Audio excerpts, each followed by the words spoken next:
Hey guys, how's it going? Welcome back to my channel, and we're going to be talking about whether or not you should be playing a Sorceress on BDO console in 2021. Now if this video ends up helping you guys out, please do leave a like on the video and make sure you subscribe to the channel if you guys haven't already.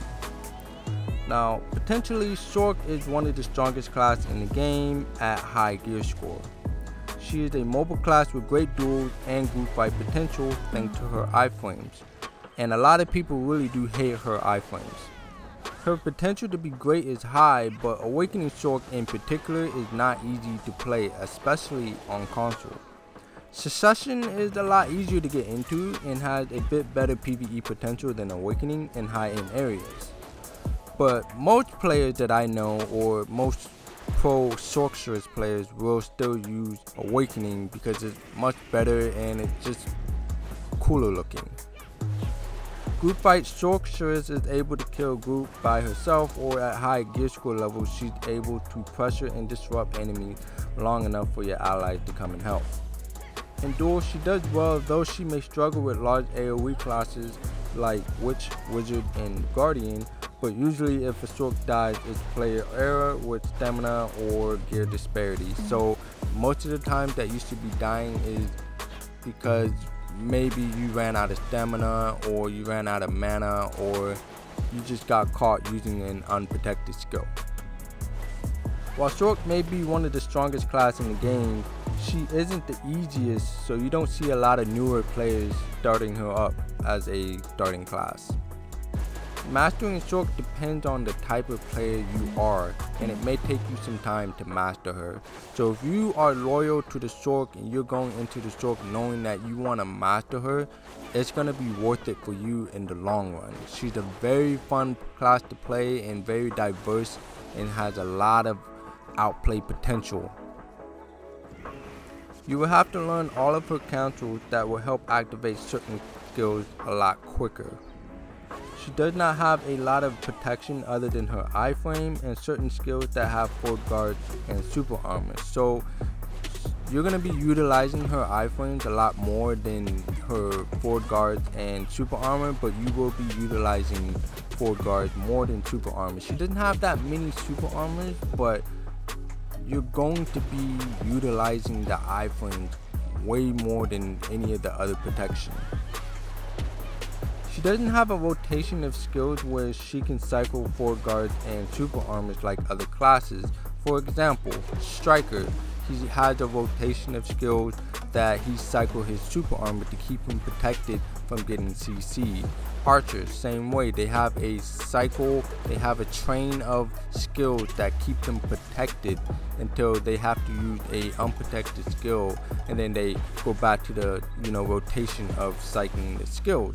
Sorceress doesn't really have that. All we do is iframe, maybe use a forward guard and then super armor, but we also have to manage our stamina. So we will iframe, and then we'll pause for a little bit to recover our stamina, and then we'll cycle that. But we don't really have a true rotation of skills that we utilize.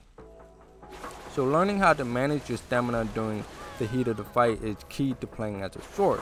So when you're fighting someone, you want to make sure that you are managing your stamina, because you can quickly run out of stamina if you're just iframing.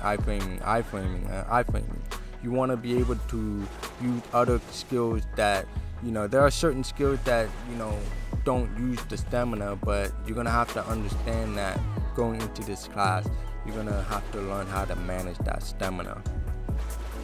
The only time a Sorc should be caught is when they're using unprotected skills. So if you're using an unprotected skill, you may have like a really bad habit with, say for instance, Shadow Leap into Midnight Stinger. That's you're using a iframe into a unprotected skill. Sometimes people like myself and maybe other people may have a bad habit of Shadow Leaping and then going into a Midnight Stinger and then getting caught. So you want to make sure that you cycle skills correctly so that you can stay protected, and then iframe, and then that's how it really goes. Your goal as a Sorc is to get to 269 AP or higher to have a lot more fun with her, because below 261 AP you're gonna be struggling a lot. You're gonna be having a much harder time than other classes. So you can enter History by 245 AP, maybe possibly 235 AP.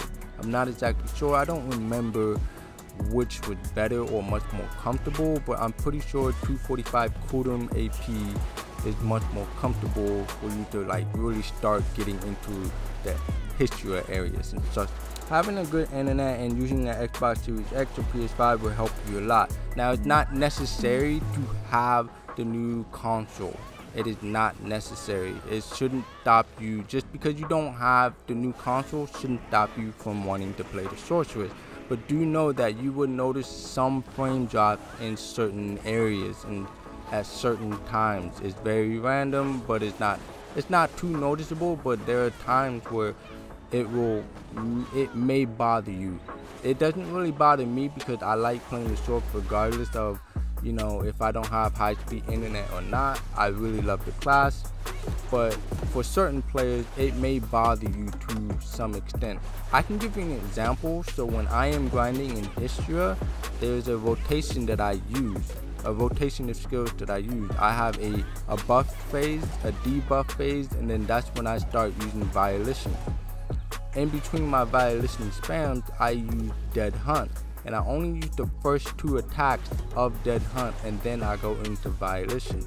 Now, Dead Hunt is a unprotected skill, and because, you know, the frame drops sometimes, the skill, the animation of Dead Hunt goes off really slow, and it's unprotected, and it could get me killed sometimes. But because Violation, finally we have our core skills, my Violation has a forward guard. So just know that there's times where you may get caught because frame drops and stuff like that, but just know that, you know, it's not necessary to have the new console to play a Sorc. So that's going to be the end of the video, and I hope this video was able to help you guys decide whether or not you should be playing a Sorc or not. But yeah, if you guys like the video, please do like the video and subscribe to the channel if you guys haven't already, and I will see you guys in the next one. Take care.